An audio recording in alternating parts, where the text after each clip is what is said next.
एक समय की बात है, एक छोटे से गांव में हरिनारायण नाम का एक धनी किसान रहता था। उसके 4 बेटे और एक बेटी थी। वह अपनी बेटी सुजाता से बहुत प्यार करता था, लेकिन समाज के दबाव में उसे हमेशा यह एहसास दिलाया जाता कि बेटियां केवल दूसरे घर की अमानत होती हैं। हरिनारायण ने अपनी बेटी को हमेशा बेटे की तरह पाला।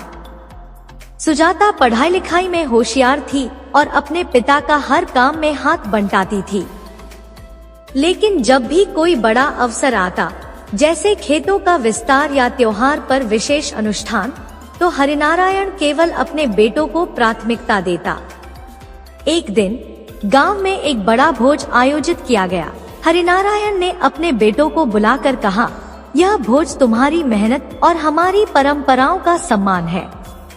इसका आयोजन तुम्हारे लिए किया गया है। सुजाता को अनदेखा कर दिया गया, जैसे वह इस खुशी का हिस्सा बनने लायक नहीं थी।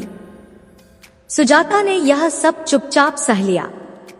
लेकिन उस रात उसने अपने पिता से पूछा, पिताजी, क्या बेटियां केवल भोज के लिए होती हैं और लड़के वरदान के लिए?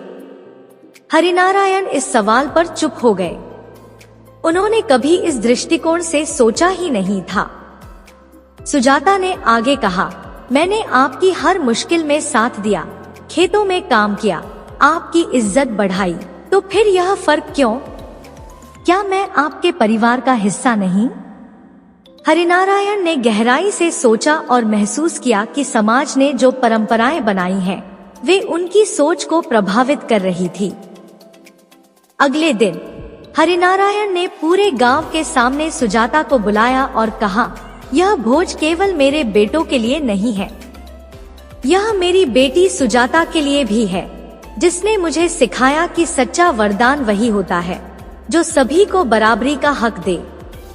उस दिन से गांव में बेटियों के प्रति लोगों का नजरिया बदलने लगा। सुजाता की कहानी सबके लिए प्रेरणा बन गई। हरिनारायण ने यह सीखा कि बेटियां केवल भोज के लिए नहीं, बल्कि परिवार का असली वरदान होती हैं।